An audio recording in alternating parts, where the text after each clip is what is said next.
It's National School Choice Week, and that means a good time to check in with John Locke Foundation experts about the state of school choice in North Carolina.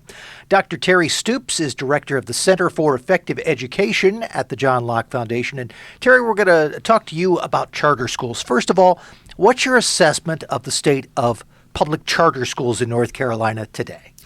Well, public charter schools are really thriving. We have nearly 200 schools enrolling 125,000 children, and this is a significant increase over the last decade since lawmakers eliminated the arbitrary 100-school cap on charters. We've seen unprecedented demand for charter school seats, and in fact, in last year's study of charter schools, the report that's given to the legislature, we found that there were 65,000 students on charter school wait lists, and that's just an estimate. We know that there are probably thousands more students than that are waiting for seats at charter schools that they can't get because there are still enrollment restrictions on charters. So we have a very healthy charter school movement in North Carolina, and it's just getting better every year.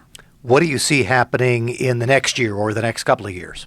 Well, we'll have additional schools coming online, and I think the important part of the charter school movement in North Carolina is that it is no longer just limited to urban and suburban counties.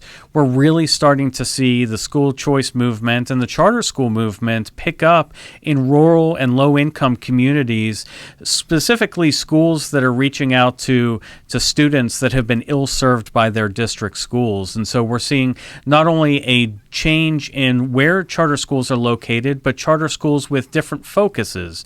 The arts or classical education, really that's one of the purposes of charter schools, is they would try and use different ways of instructing and educating children. And so we're seeing a greater diversity in the types of instructional approaches adopted by charter schools.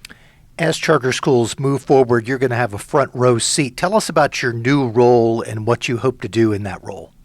Yes, Lieutenant Governor Mark Robinson appointed me to the Charter School Advisory Board, and this board is made up of appointees that review all charter school applications and policies related to charter schools and make recommendations to the State Board of Education on how they should decide policies that affect charter schools and whether they should approve or not approve applications for charters.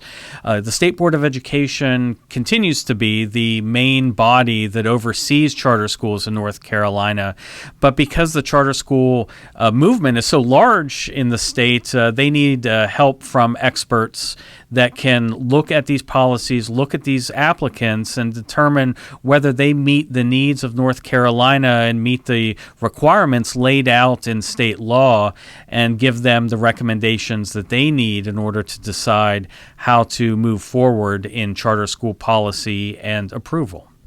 It sounds as if you think the future is pretty bright for public charter schools in this state. It absolutely is. The Republican majority in the General Assembly are strong proponents of charter schools, and there was a lot of chatter before the election that there would be legislation proposed that would limit the number of charter schools, limit enrollment in charter schools, and perhaps even attempt to transfer control of charter schools over to school district boards of education. And this would have been probably some of the policy priorities of a Democratic legislature. Fortunately, that didn't happen, and so we know that at least in the short term, that charter schools are going to be protected and allowed to grow and thrive because of a Republican majority in the General Assembly, and that's despite Governor Cooper having kind of a lukewarm feeling about charter schools, not a strong supporter, but not a strong opponent either. We won't have to worry about there being any damaging legislation towards charter schools, and in fact, I think this session we're going to see legislation proposed that really will help charter schools fulfill some of their basic requirements with regard to school buildings and providing the kind of facilities that students need, even though they're not funded by the state. Dr. Terry Stoops is director of the Center for Effective Education at the John Locke Foundation. Terry, thank you so much. Thank you.